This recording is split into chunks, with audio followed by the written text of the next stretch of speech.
try to lobby, you can't do what you did of removing the first row. Folks, can you come closer, please? Please, we're gonna get started very soon. We're just talking to the technicians. And we want to make sure that we have a good interaction and that we're able to talk, okay? And we want to work with the technicians on this.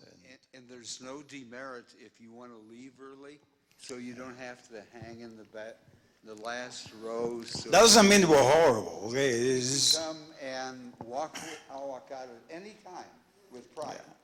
Because we don't know why you're leaving. We won't take it personally, and I don't think anybody in here will take it personally. So. Absolutely. We're nice guys. We don't no more demos. We don't do stuff like that. We can work together on this. Just give us a few minutes.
Buenos días, ¿ok?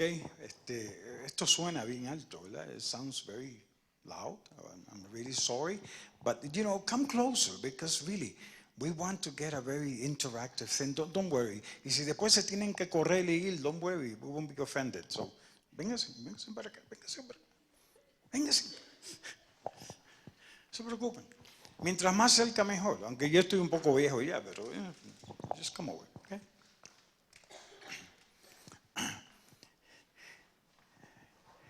And I think that I'm urging you to be closer because this is important stuff. We want to talk with you. We want to get your input.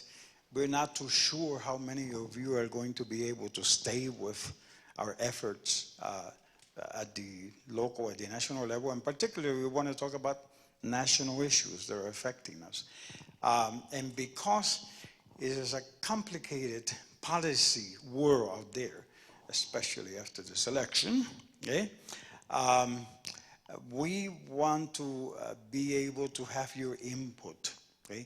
And listen to what you have to say. We will have to do this in many other places around the country until we get what we hope will be a national movement that will give a little bit more coherence to the issue of language education, language teaching, and promoting the idea that Jim and I have been talking about with others all over this land, that America is ripe for bilingualism, that all kinds of indicators are clearly suggesting that America needs to move in that direction, that if at one point bilingual education was sort of like a civil rights mandate. It was a necessity.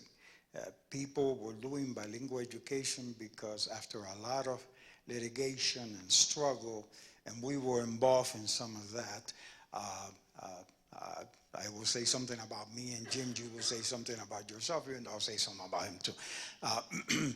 But in our struggle throughout the United States, I was involved in the early groups that dealt with what I call transformative bilingual litigation. Okay? Transformative because we were going at it in different communities around the country saying we need to do developmental bilingual education in our schools. Okay?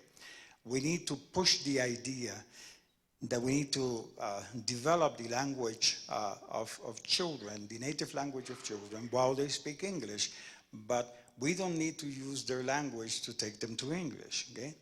And there was a lot of struggle, and some of you were not even born there, okay?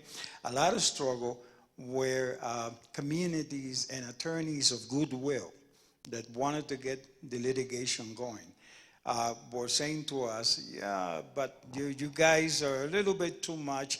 Don't get hung up on that human rights issue of language and all of that, because America has always been a country of English, and this is the most we're going to get. And they went to court, and in the court litigation, the decisions of the court were transitional, okay? And they were based on the Civil Rights Act of 1965, and they were based on, you know, the law that was emerging as a function of the litigation of that time in the early 70s. So with Lau versus Nichols in 74, you sort of like cement the idea that bilingual education, even though the plaintiffs didn't even ask for it, the court had to suggest it, okay? That's how bad we were organized at the time. The court had to suggest it. There was the idea that now we had law under Lau with the Supreme Court decision that provided a civil rights, and that civil rights to national origin language populations was going to move us in this direction of schools being able to take care of those kids that didn't speak English, okay? Some of us argue against that. And we had some fights among very good friends, okay? I still remember myself going to, you know, the Puerto Rican Legal Defense and arguing with them at that point. What the heck are we doing here, you know? And Sonia Sotomayor is a young lawyer there, and now she's in the Supreme Court, okay? Okay. Didn't ask a question, so I didn't think much of her when people came up with this idea, but you know, later, wow, she's good. See how people change, okay? So for us, civil rights was the thing, the handle we had. We fought for that. We kept on going with that.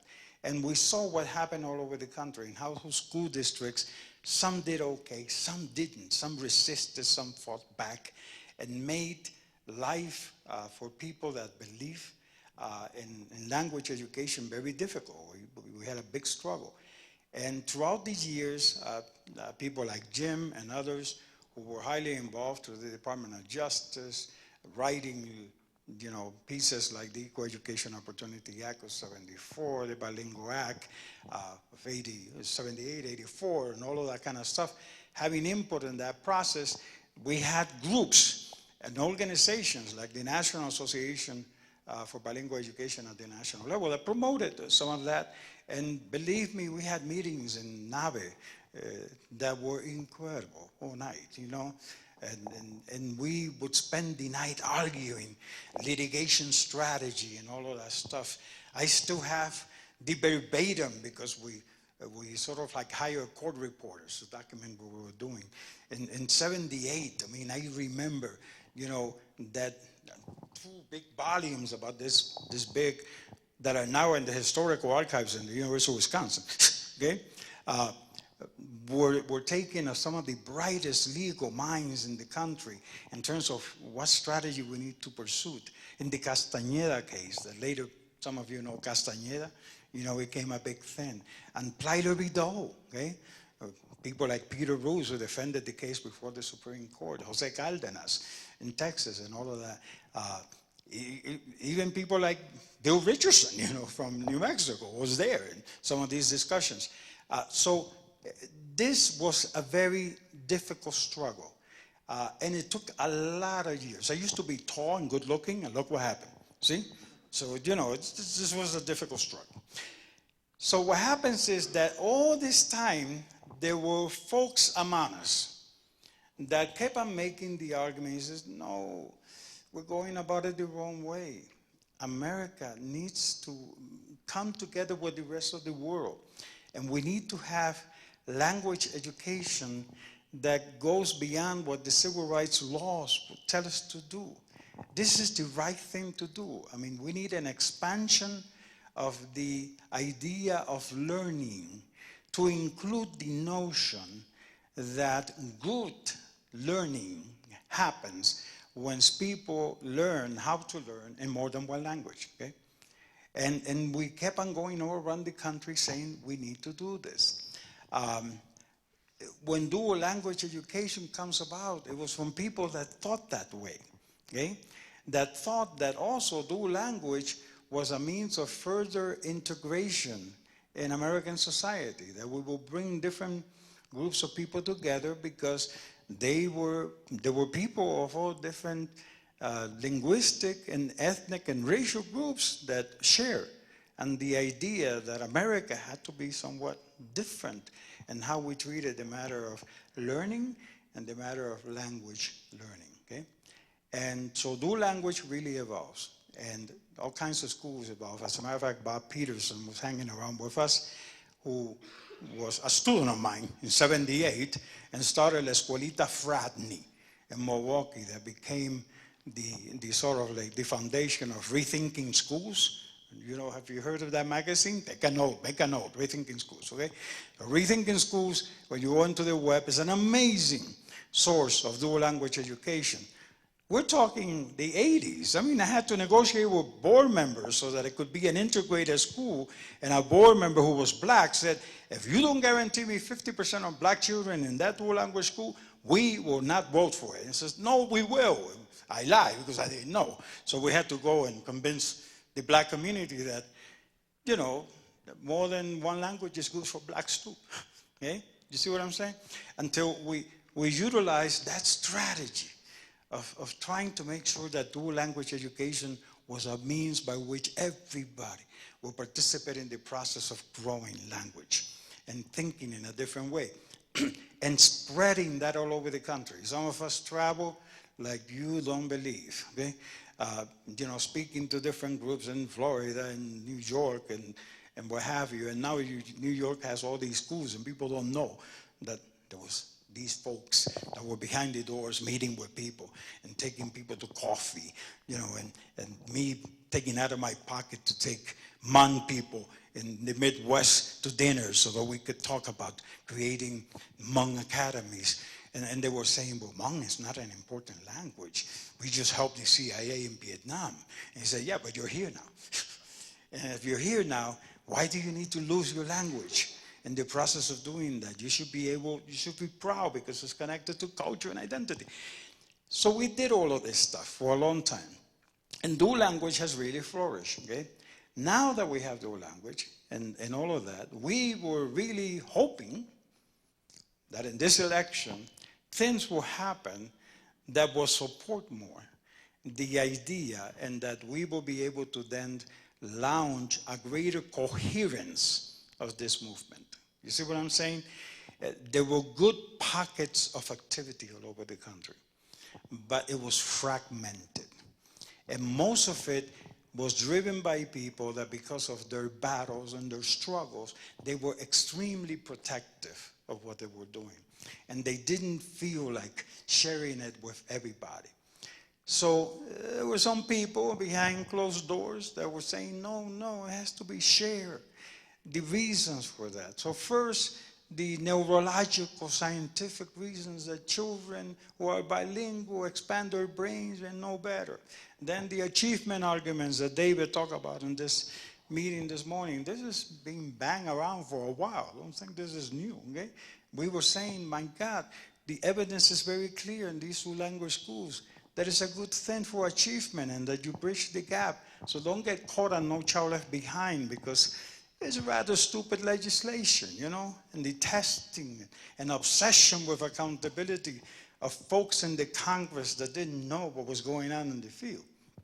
So we went about that trying to look at the arguments, and then the economic argument came, and all of a sudden people started looking, because the economic argument felt good with some folks. You know, oh my God, America, they're powerful. We're going to be in power again, and now we're going to crush people with, you know, another language, okay? You know, now, so when we go to other places, we'll know, you know.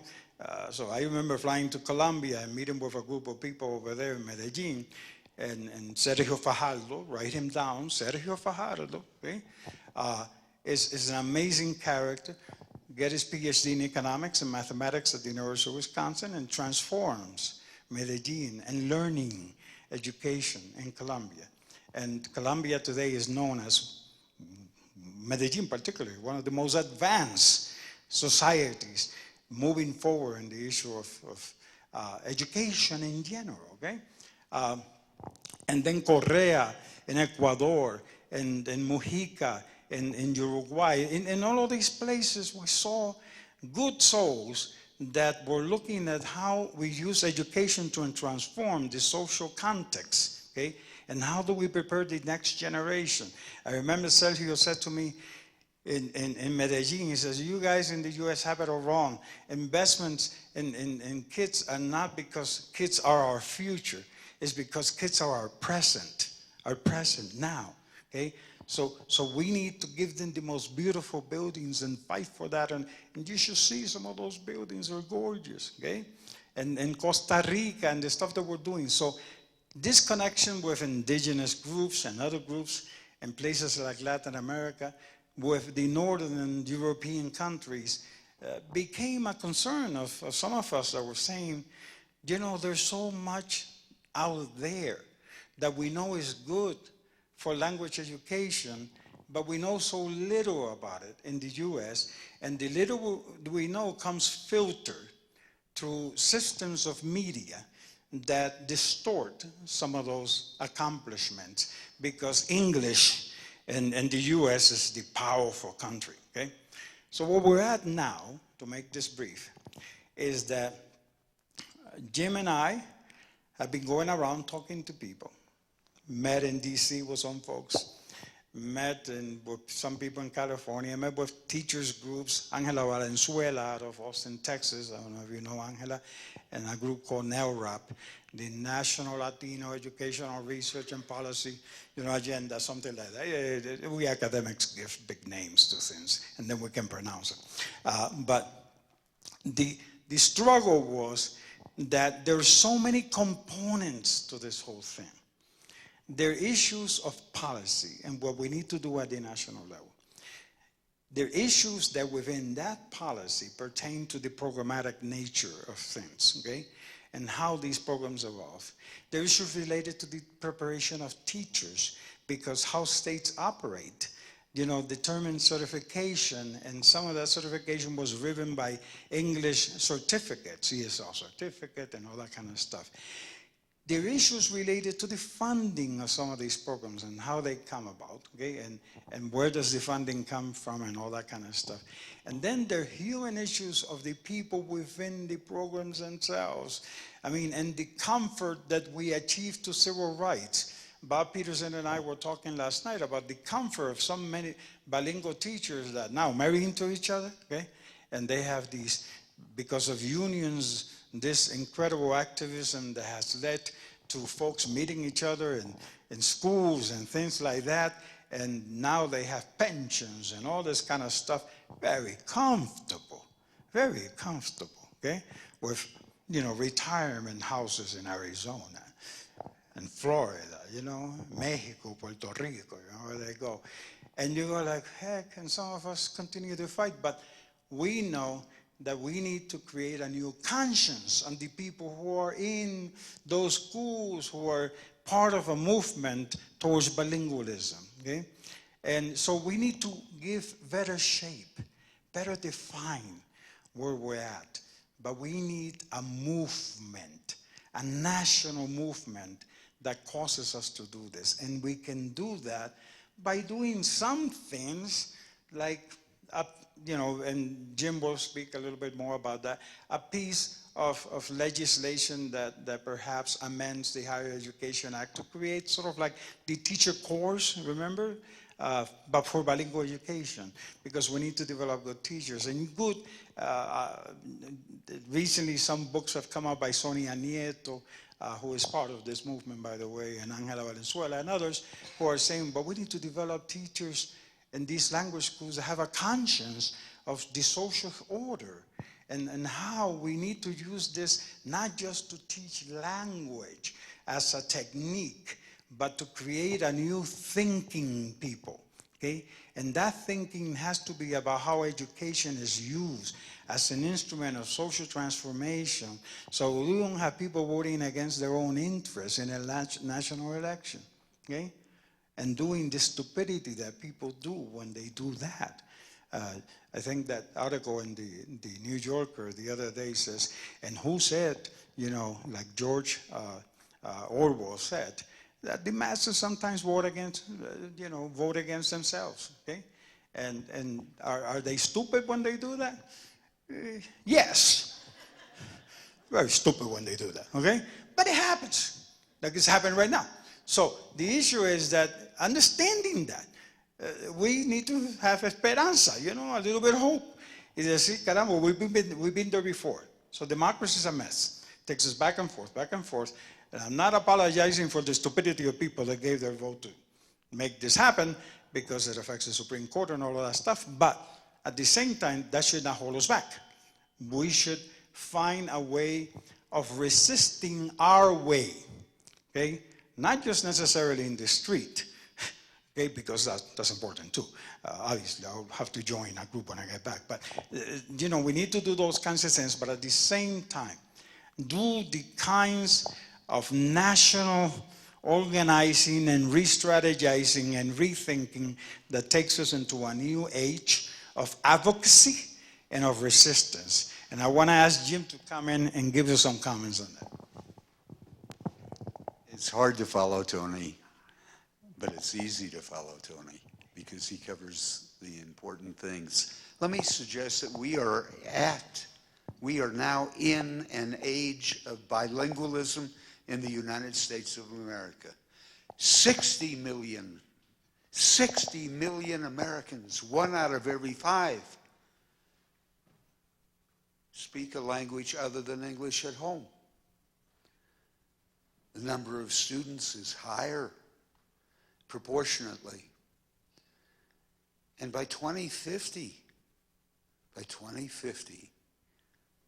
at least 40% of the U.S. population will speak in English at home. Now that is something to celebrate, because it means that this country finally has some resources so that our current generation and future generations can be part of this world.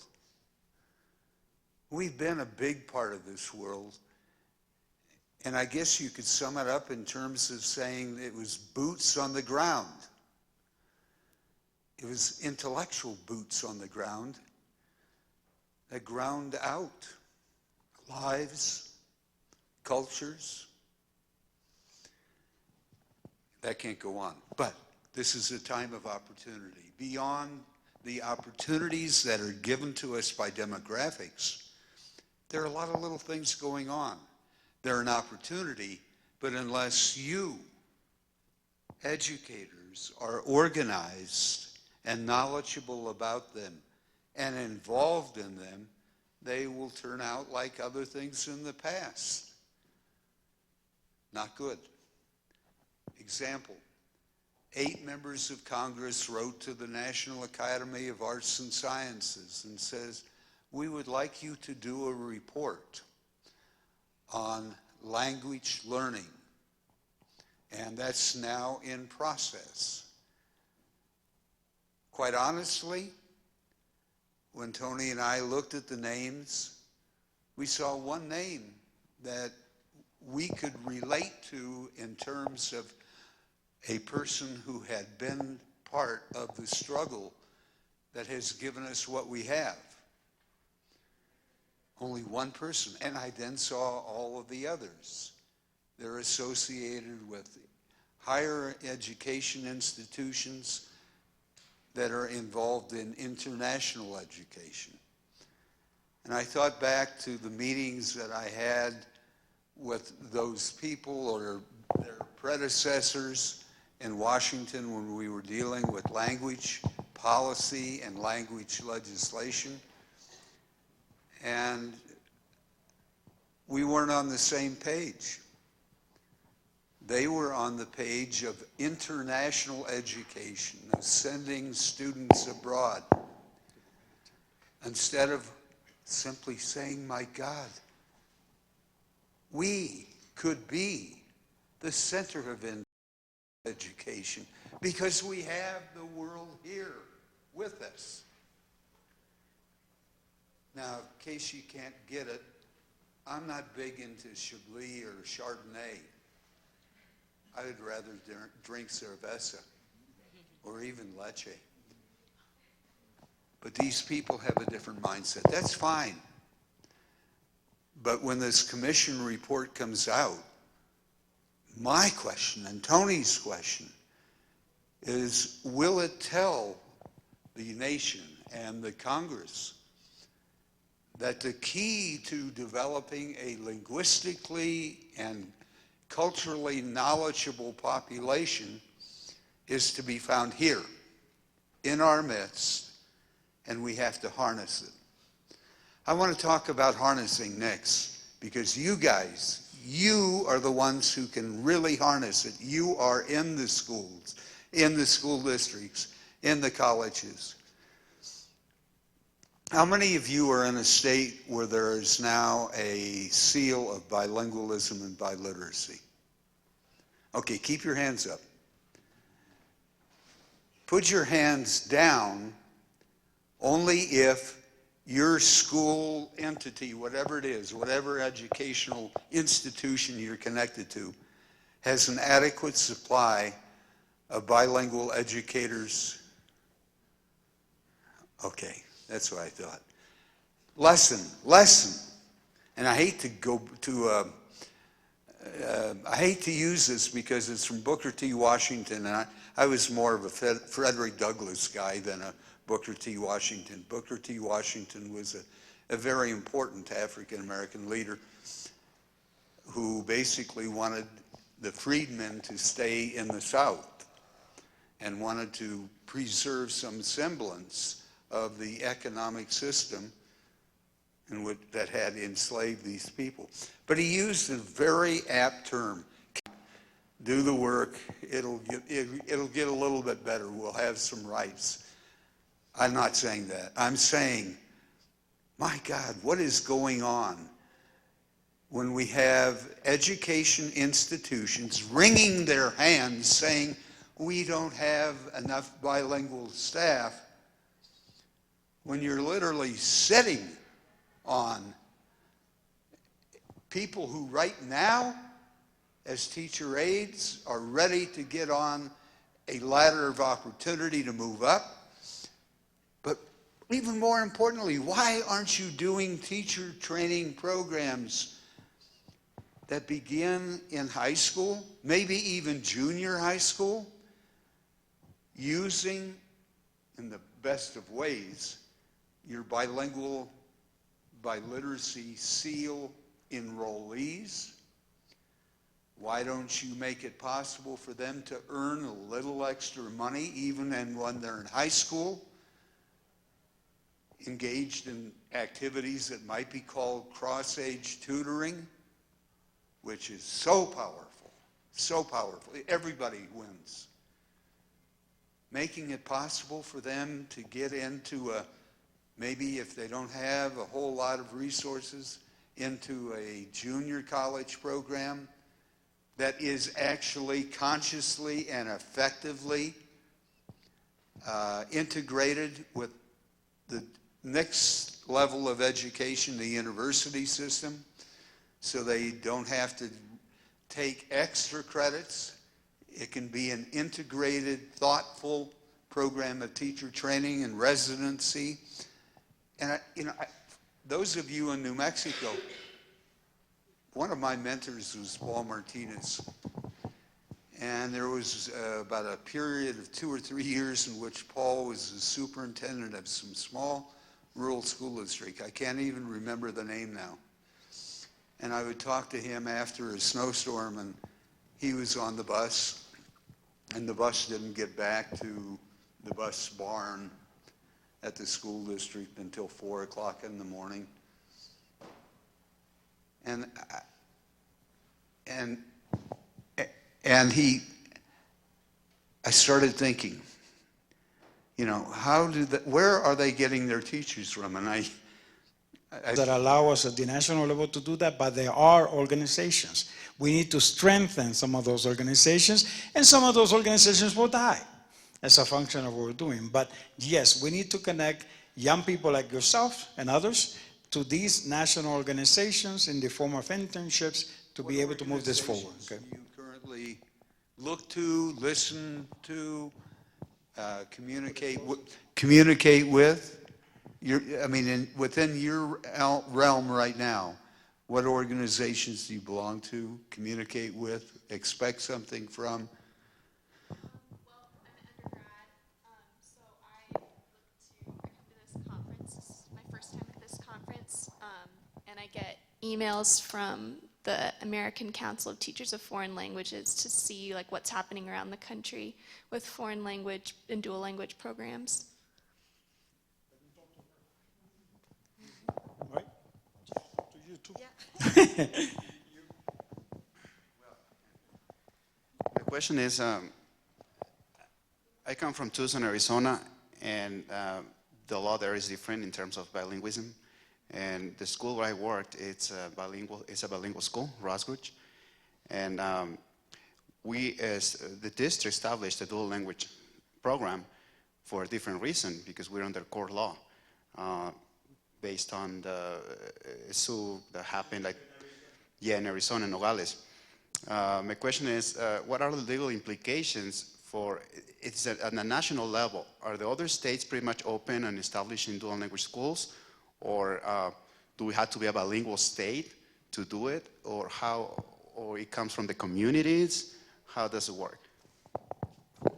Jim can talk more about that and the legal issues. And yes, there are states that are embracing this more. As a matter of fact, Jim and I put together a little piece on states that are doing dual language education and embracing that, and how it's growing all over the nation. So you have the local level activity and the state level activity and the national activity. And there are groups and organizations that are trying more. Some of it happened before this election because we were hoping for another result. But, it doesn't matter. We will continue to work on that. Jim, do you want to tell him North Carolina? Well, it's just like a hydra. And Arizona has its own truly unique history. I mean, you've got a state that is now an English-only state in terms of a state policy. First in California, they passed Proposition 227. The next stop was Arizona. The next stop was Colorado, the only state that rejected English for the children. And then finally Massachusetts adopted. But thank God, California, 72% of the voters, 72% just said Proposition 58, yes, because that basically repeals the worst parts of Proposition 227. But it's real important that all these events in time be available to you and to your knowledge. I mean, what we're talking about is the first step is communicate a network. And that's why don't lose that paper, the email list. Somebody has it? Has it been all the way through? Yeah. And don't expect miracles either. I mean, we're not saying that. No, we're saying is, this is a beginning. We need to start the conversations and the sharing, and you need to know you're not alone, okay? And that when you have a question, if you call and you write, we connect you, or somebody will connect you. Somebody will say, hey, why don't you talk to this person or the other person, okay? It's essential that this national network sort of replicates what in a very smaller way existed in the 1970s, okay? And then it was sort of killed when that process, gracias, okay? Okay. Oh my God, all this time. What's the matter with you? Ay, Dios mío, como dicen. It's and again, I'm saying don't expect miracles because there's some of us that are struggling with this. looking for opportunities and resources to make this a little bit bigger, okay, so that the sharing happens. But we have found good organizations. This is a big country.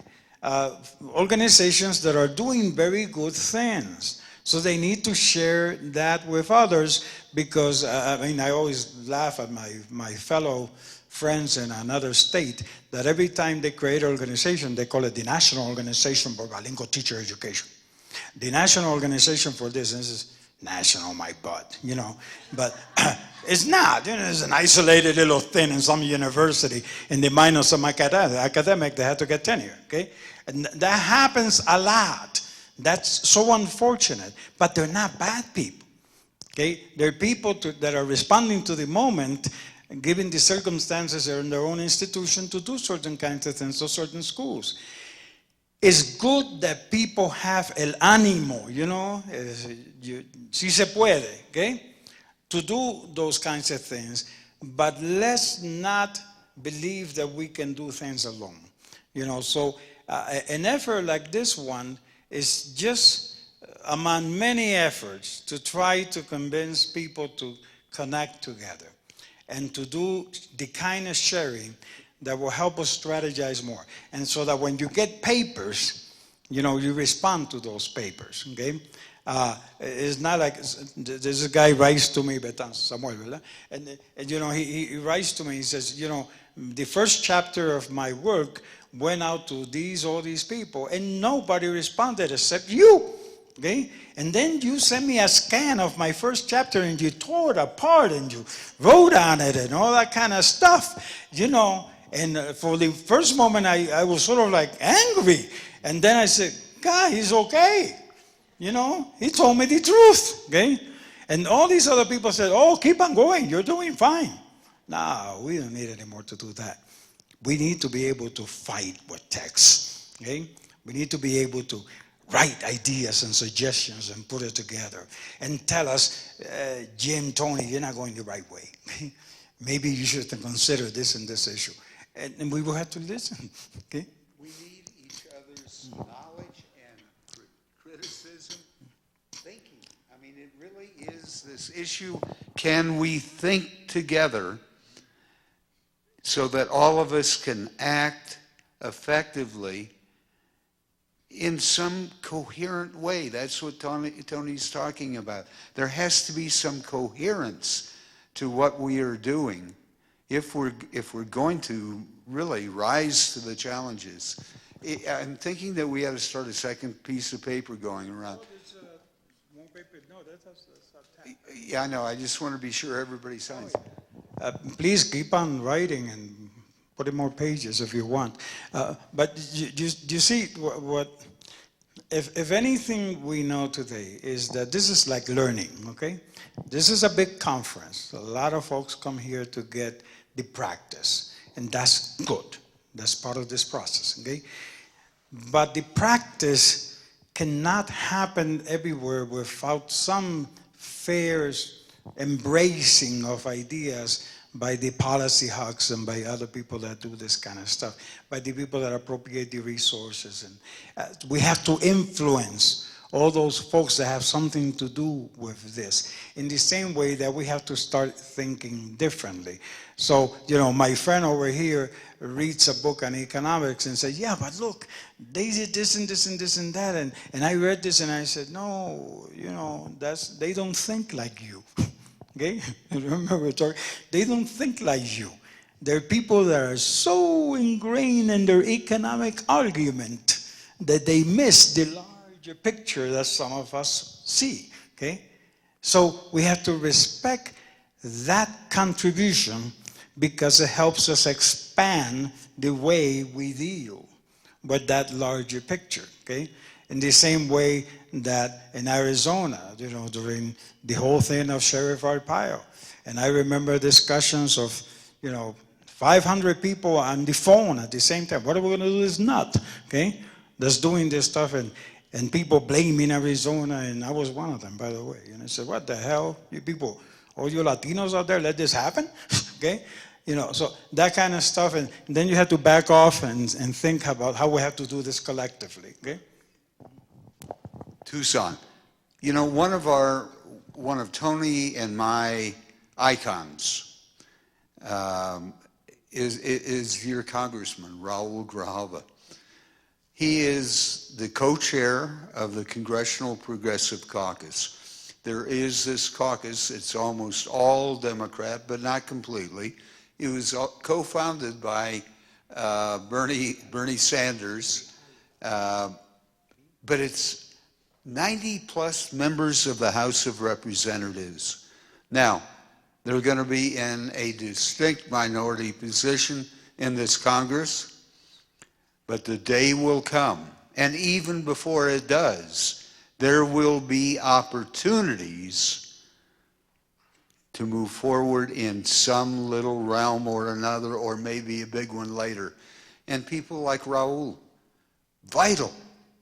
You know, so you need to be involved in whatever it is that we decide collectively to move forward. Absolutely. Absolutely. Yes, see, in electing people into office that have that vision, this is very important. See, for example, among Hispanics, okay, there's a growth that is so dramatic that every, you know, Pedro, Juana, you know, they want to run for office, okay? And most of it is because they want their name in a resume and they want deep pockets, okay? No. In some of our communities, there are people like Grijalva who are very committed to all this stuff and who may